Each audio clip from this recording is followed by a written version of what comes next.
नमस्कार किसान साथियों, स्वागत है कृषि मंत्र में। मैं कृष्णा पाटीदार और आज हम बात करने वाले हैं विशेष रूप से आपने इस समय यदि कोई सी भी फसल लगा रखी है, जैसे यदि आपने करेला, खीरा, लौकी, गिलकी इनमें से कोई सी भी फसल लगा दी है या फिर आपने मिर्च की फसल लगा दी है और आपकी फसल को आप शुरुआत यदि देना चाह रहे हैं तो विशेष रूप से आप किस प्रकार से उसका मैनेजमेंट करें कि आपके शुरुआती जो 15 से 20 रोज है इसमें फसल अच्छे से ग्रोथ करेगी। इसके साथ ही इसमें आप कीटों का किस प्रकार से नियंत्रण कर सकते हैं और किस प्रकार से अपनी फसलों को सुरक्षित कर सकते हैं, इन बातों के को लेकर हम विशेष रूप से चर्चा करने वाले हैं। तो वीडियो में आगे बढ़ने से पहले चैनल को सब्सक्राइब कर लीजिए, बेल आइकन पर क्लिक कीजिए ताकि खेती से जुड़ी जानकारी आपको मिलती रहे। किसान साथियों, जैसे कि इस समय यदि आप कोई सी भी फसल लगा रहे हैं तो उसमें विशेष रूप से आपको एक चीज ध्यान रखना है। जैसे हम यदि कोई फसल का यदि पौधा लगा रहे हैं तो भी या फिर आपने सीड लगाया है तो भी विशेष रूप से आपको ध्यान रखना है कि आपके यहाँ पौधा जब भी जैसे मान लो आपने बीज लगाया है, अंकुरन हुआ, तो एक समान अंकुरन के बाद आपको एक तो जो इरिगेशन मैनेजमेंट है वो बहुत अच्छे से रखना है। मतलब आपके यहाँ यदि ट्रांसप्लांटिंग हुई है या फिर अंकुरन हुआ है, उसके बाद में पौधे को आपको एक लिमिटेड मात्रा में पानी देना है, क्योंकि विशेष रूप से इस समय देखा जाता है कि जिन लोगों के यहाँ भी ज्यादा इरिगेशन वाटर चलता है उनके यहाँ गलन की समस्या बढ़ जाती है। तो ये एक मुख्य कारण हो जाता है और आपके यहाँ आपको डंपिंग आने लगती है। तो इससे बचने का एक ही तरीका है, आपको इरिगेशन मैनेजमेंट अपने मिट्टी के अनुसार और अपने पौधे के रिक्वायरमेंट के अनुसार रखना है। यदि टेम्परेचर बढ़ रहा है तो आप थोड़ी सी मात्रा बढ़ा सकते हैं पानी की, लेकिन शुरुआती अवस्था में जब तक पौधा छोटा है, उसका जो तना है वो कोमल है, तब तक आपको सिंचाई का विशेष रूप से ध्यान रखना है। इसके बाद में यदि दूसरा आप यदि बात करेंगे तो आपको एक और समस्या देखने को मिलती है कि आपने पानी का मैनेजमेंट भी अच्छा रखा, इसके बाद में आपके यहाँ सब चीजें व्यवस्थित होने के बाद भी आपको कुछ समय तक ये समस्याएं देखने को मिलती है कि गलन आने लगती है पौधों में। तो इन समस्याओं से छुटकारा पाने के लिए या फिर इन समस्याओं से बचने के लिए आप विशेष रूप से ध्यान रखिए कि आपके यहाँ जब भी एक समान अंकुरण हो गया है, नीचे की 2 पत्तियां हैं, इसके अलावा जो ऊपर की 2 पत्तियां निकल गई है, या फिर आपने कोई सा पौधा ट्रांसप्लांटिंग किया है, तो ट्रांसप्लांटिंग के 24 से 48 घंटे बाद आपको एक पहली ड्रेंचिंग करना है। उसमें उस ड्रेंचिंग में विशेष रूप से आपको ध्यान रखना है कि फंगस जनित रोगों को रोकने के लिए आपको एक फंगीसाइड का उपयोग करना है। अब फंगीसाइड में आप विशेष रूप से इस समय ले सकते हैं जैसे थायोफिनेट मिथाइल 70% WP, इसकी 500 ग्राम मात्रा, या फिर आप दूसरा कोई सा फंगीसाइड लेना चाह रहे हैं तो आप बायर क्राफ्ट साइंस का एलियट, जो कि फोसिटाइल एल्यूमिनियम जिसमें 80% WP फार्म में आता है, इसकी 250 ग्राम मात्रा ले सकते हैं। इन दोनों में से कोई सा भी एक फंगीसाइड ले लीजिए। इसके साथ में आप एक आपका जो इंसेक्टिसाइड है इसका भी उपयोग कीजिए। जैसे इस समय आपके यहाँ क्या है कि शुरुआती अवस्था में जो जड़ संबंधित कीट है उनको भी रोकेगा, साथ ही साथ सिस्टमिक इंसेक्टिसाइड रहेंगे जो ड्रेंचिंग में जाएंगे, तो आपका क्या रहेगा कि आपके पौधे के इंसेक्ट के प्रति रेसिस्टेंसी बन जाएगी, उसकी प्रतिरोधक क्षमता बढ़ जाएगी।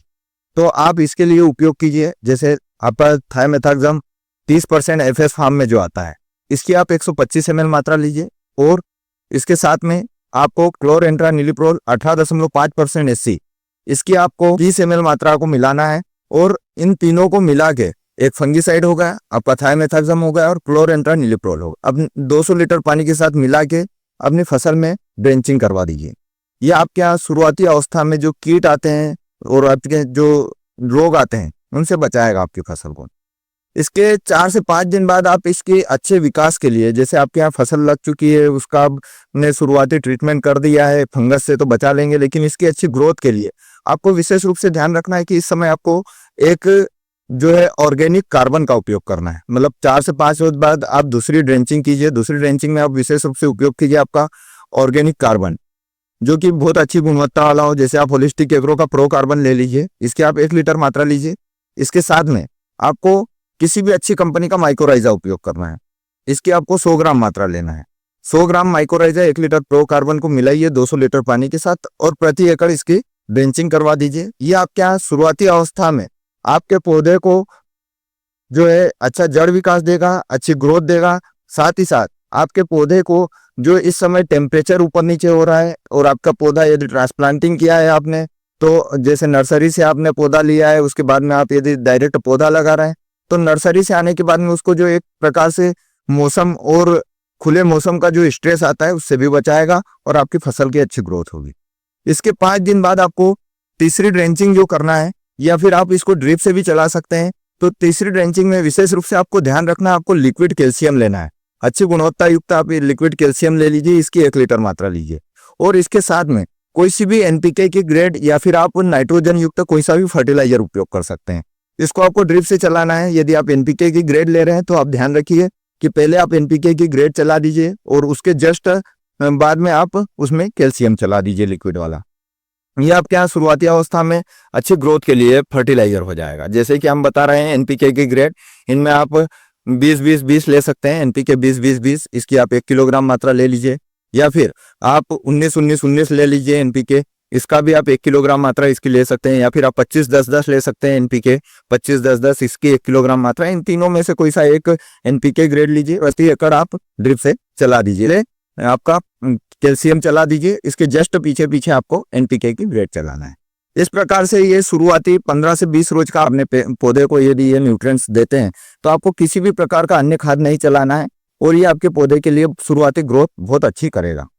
इसके बाद में हम यदि बात करें इस समय स्प्रे के बारे में, तो आपको शुरुआती अवस्था में जैसे ही आपने पौधा लगाया है, आपके यहाँ पौधा लगाने के 5 से 6 दिन बाद या 4 से 5 दिन बाद आप उसमें एक पहला स्प्रे कीजिए। पहले स्प्रे में विशेष रूप से आपको थ्रिप्स, मकड़ी और लीफ माइनर जैसे जो कीट आते हैं, इनसे बचने के लिए आपको कोई सा भी एक ऑर्गेनिक प्रोडक्ट ले लीजिए, बायोलॉजिकल प्रोडक्ट ले लीजिए जो आपका नीम ऑयल बेस पे हो, या फिर अन्य भी उत्पाद आते हैं। जैसे आप या तो होलिस्टिक एग्रो का हमर ले सकते हैं, या आपके यहाँ थ्रिप्स और मकड़ी को नियंत्रित करेगा, लीफ माइनर को नियंत्रित करेगा। इसकी आप 25 ml मात्रा, और इसके साथ में एक बायोस्टिमुलेंट आपको लेना है। बायोस्टिमुलेंट आपके यहाँ जो है अच्छी ग्रोथ के लिए होगा। तो बायोस्टिमुलेंट में आपको बहुत सारे बायोस्टिमुलेंट मार्केट में मिल जाते हैं, आप चाहें तो कोई सा भी ले सकते हैं। तो इन बायोस्टिमुलेंट के साथ मिला के आप पहला स्प्रे कर दीजिए। पहला स्प्रे करेंगे तो ये आपके यहाँ जो है थ्रिप्स और मकड़ी से बचाएगा, साथ ही साथ सकिंग पेस्ट को नियंत्रित करके आपकी फसल को अच्छी ग्रोथ देगा। इसके बाद में आपको दूसरा जो स्प्रे करना है, वो पहले स्प्रे के 1 हफ्ते बाद आपको दूसरा स्प्रे भी करना है। अब दूसरा स्प्रे आप जब करने जा रहे हैं तो आपको विशेष रूप से ध्यान रखना है, आपको इस समय जो है मोइंटो एनर्जी जो बायर क्राफ्ट साइंस का आता है, इसकी आप 25 ml मात्रा लीजिए। यह आपके यहाँ थ्रिप्स, मकड़ी और व्हाइट फ्लाई तीनों को नियंत्रित करेगा, और यह पूरी तरह से सकिंग पेस्ट से आपके पौधे को सुरक्षित कर देगा। इसके साथ में आपको कोई सी भी एक एमिनो एसिड लेना है, जैसे आप होलिस्टिक एग्रो का ही आप एमिमो ले सकते हैं, इसके आप 5 ml मात्रा ले लीजिए और इसको आप स्प्रे करवा दीजिए। ये आपके शुरुआती 20 दिन के अंदर 2 स्प्रे 10 ड्रेंचिंग करने के बाद में आपका पौधा बहुत अच्छे से ग्रोथ करेगा, आपकी फसल बहुत अच्छे से सुरक्षित तरीके से ग्रोथ करेगी, और आपके पौधे में किसी प्रकार से कोई बीमारी भी नहीं आएगी और ना ही किसी प्रकार से कोई कीट आएगा। तो किसान साथियों, यदि इस तरीके से आप अपनी फसल को सुरक्षित कर रहे हैं तो आपको पूरी तरह से इसका फायदा मिलेगा, और आपका जो है पैसे में भी बचत होगी। जैसे कि बहुत सारे किसान साथी इस समय करते हैं कि शुरू से ही फर्टिलाइजर चलाना चालू कर देते हैं, तो इस समय टेम्परेचर अधिक होने की वजह से आपको उसके नुकसान देखने को मिल सकते हैं। इसलिए आप कोशिश कीजिए कि पहले उसे एक सही शुरुआत दीजिए, ताकि आपका पौधा अच्छे से सुरक्षित तरीके से ग्रोथ पर निकल जाए। उसके बाद में आप उसमें फर्टिलाइजर चालू कर सकते हैं। किसान साथियों, वीडियो अच्छा लगे तो अन्य किसान मित्रों के साथ शेयर कीजिए, और यदि आपकी फसल में किसी प्रकार से कोई समस्या आ रही है, आप उसका समाधान चाहते हैं, आप डिस्क्रिप्शन में जाइए, व्हाट्सएप ग्रुप से जुड़िए और आपकी जो भी समस्या हमें भेज दीजिए, हम उसका उचित समाधान आपको देंगे। धन्यवाद।